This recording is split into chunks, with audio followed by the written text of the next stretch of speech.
Apreníem a llegir amb el mètode sil·làbic, allò de M més A, ma, P més A, pa, ma, pa, amb la cartilla Álvarez. Després, la lletra d'impremta amb el tilín-tilín.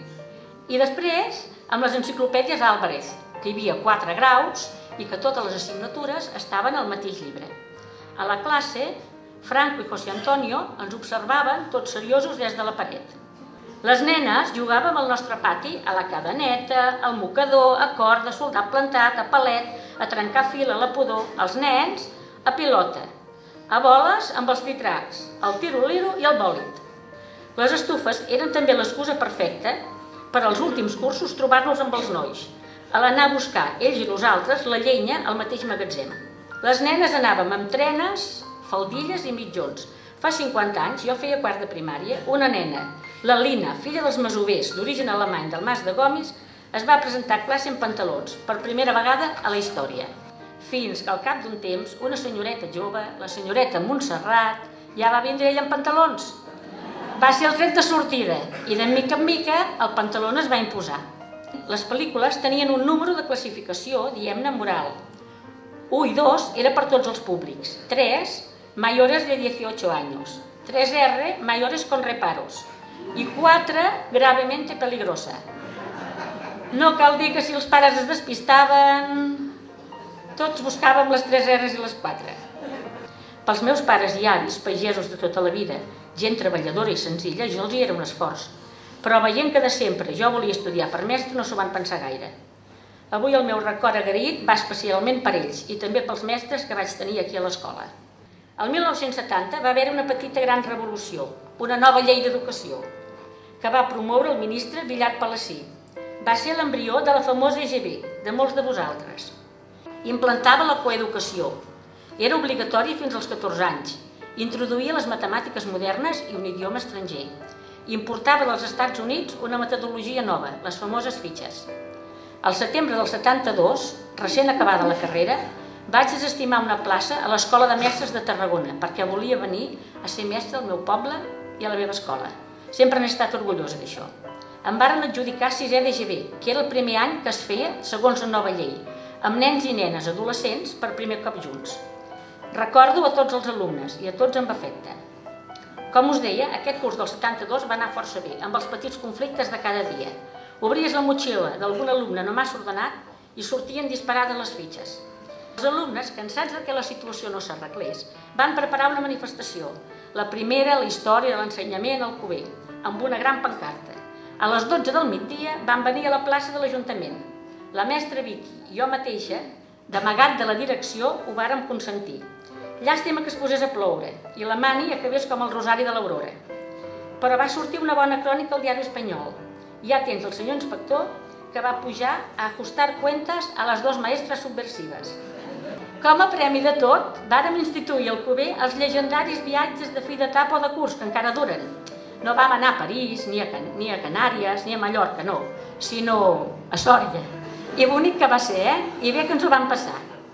L'any 1977 es va obrir una guarderia municipal a la cooperativa, amb Francesca Roca.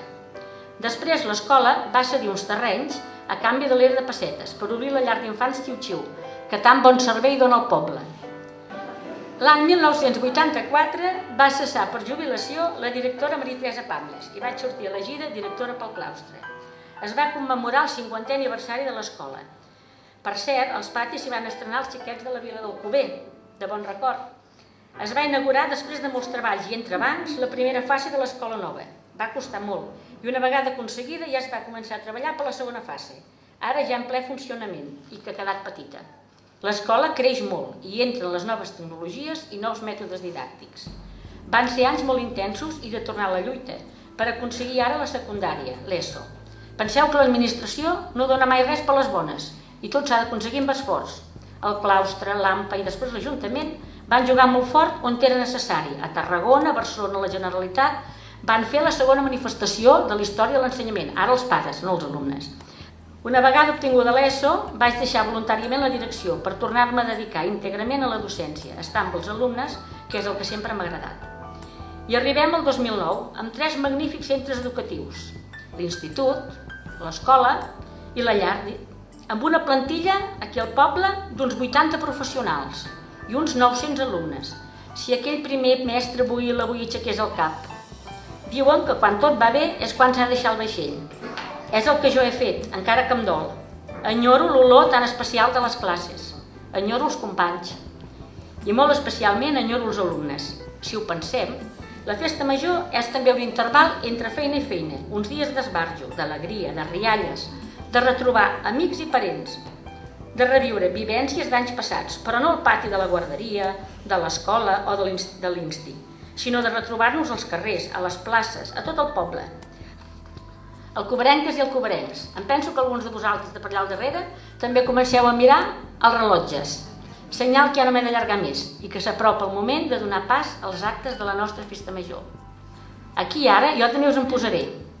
Apunteu amb el llapis de la il·lusió, no en un full quadriculat ni a l'agenda de deures, no, sinó a la llibreta de la vostra vida, uns deures per sempre. Els dies feiners treballem, formem-nos, creixem com a persones i com a poble. Els dies de festa major, aquests dies que ara encetem, divertiu-vos, divertim-nos tots, carreguem-nos de tanta força i alegria que, malgrat la crisi, ens duri fins la festa major de l'any vinent, quan sembla que vençuts els mal temps actuals retornaran els bons temps. Autoritats, família, exalumnes, amics, alcoverencs tots. És a punt de tocar el timbre de final de classe i la mestra Antonieta, la senyoreta Antonieta, us diu les últimes paraules de la seva última classe. I aquestes no poden ser altres que bona sort a tots, bona festa major i moltes gràcies.